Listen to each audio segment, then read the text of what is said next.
Vous êtes bien de retour sur le plateau de Smartech, votre quotidienne sur le numérique et l'innovation. Et restez avec moi, Florie-Marie, qui est porte-parole du Parti Pirate, avec qui on a parlé de cyberdissidence. Et là, on change complètement de sujet, Florie, puisqu'on va s'intéresser au biomimétisme avec Félie Vigneault, analyste scientifique chez Bioxégie. Bonjour Félie. Bonjour. Merci beaucoup de nous avoir rejoints. Vous allez nous intéresser au ver de terre.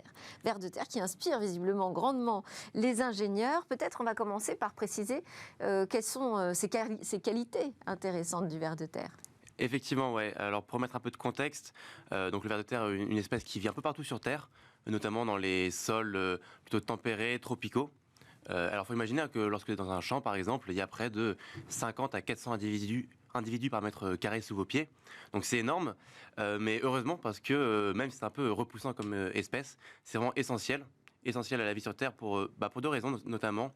Tout d'abord parce qu'il participe, en creusant ces galeries, il va participer à mélanger, aérer, structurer le sol, d'une part, et d'autre part parce que en fait, en avalant la terre au fur et à mesure qu'il avance, il va consommer en fait de la matière organique qu'il va participer à décomposer. Il va décomposer cette matière organique en matière minérale. Donc voilà, maillon vraiment essentiel dans la biodiversité, dans la vie des sols. Donc son habitat, c'est la terre. Ouais. D'accord. Son mode de déplacement. Il rampe, mais pas n'importe comment. Et d'ailleurs, voilà, c'est assez fascinant comme beaucoup de choses chez cet animal. Mais donc, pour ramper, en fait, si vous voulez, il a un mode de contraction un mode de contraction asynchrone. Donc, c'est-à-dire que faut un peu voir la morphologie d'un individu. C'est un corps mou composé de segments circulaires. Et dans chacun de ces segments circulaires se trouvent de nombreux muscles, en particulier des muscles longitudinaux. Et donc en fait, ces muscles longitudinaux vont se contracter un à un. Donc si vous voulez, lorsqu'il va se déplacer, il va commencer par avancer sa tête, donc en allongeant son muscle. Il va ancrer sa tête dans le sol, puis contracter ses muscles longitudinaux justement. En contractant, il va venir espacer la terre autour de lui, en repoussant la terre autour de la tête. Et en contractant, il va aussi attirer le reste de son corps à lui. Et donc ainsi, il va venir contracter, puis contracter aussi le reste de son corps, le mouvement se répéter. Se répéter. Mais en quoi c'est particulièrement adapté justement à l'environnement dans lequel il évolue ? Eh bien, effectivement, c'est adapté en fait parce que ça lui permet de se faufiler en créant une petite galerie. Il n'a pas besoin de déplacer un énorme volume de terre. Ça le rend très flexible, hein. Il a un corps mou et donc peut être très, très habile dans son environnement. Et enfin, c'est très facile de creuser comme ça, parce qu'en fait, il décuple sa force. En fait, en creusant comme ça, il peut soulever jusqu'à 60 fois son poids. Ah oui, quand même. Et alors donc, vous allez nous parler là d'un robot qui a été inspiré du ver de terre. Tout à fait. Alors c'est l'entreprise américaine, le géant américain General Electric, dont les ingénieurs se sont intéressés à cette espèce pour avoir un robot creuseur. Un robot creuseur, en fait, pour aller inspecter et réparer, réaliser les maintenances de matériel et d'appareils souterrains. Alors, comment ils travaillent ? Racontez-nous. Ouais, effectivement. Alors, en fait, eux, ils sont intéressés justement à ces muscles longitudinaux dont je vous parlais.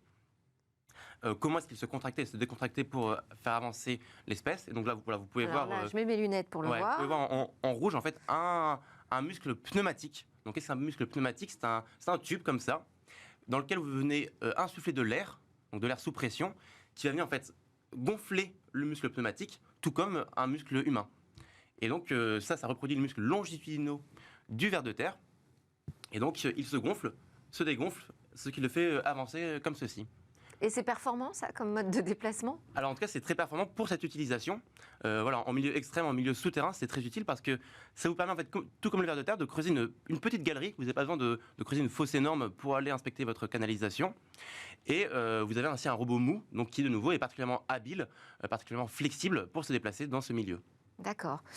On n'a pas parlé aussi du cycle de vie du ver de terre, comment il se régénère, son mode de respiration. Effectivement, oui, il y a beaucoup de choses en fait, très intéressantes et il y a beaucoup de sources de biomimétisme chez le ver de terre. Vous parliez effectivement du mode de respiration, tout comme vous et moi, le ver de terre a besoin d'oxygène pour alimenter ses muscles, les fameux muscles longitudinaux.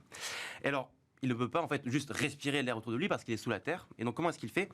Il a développé un système de respiration cutanée, donc par la peau, Et en plus de cela, il a un mucus en fait, qui va protéger son corps pour laisser passer uniquement les gaz environnants, tout en empêchant en fait, toute la terre autour de lui de venir boucher les pores qui laissent passer l'air.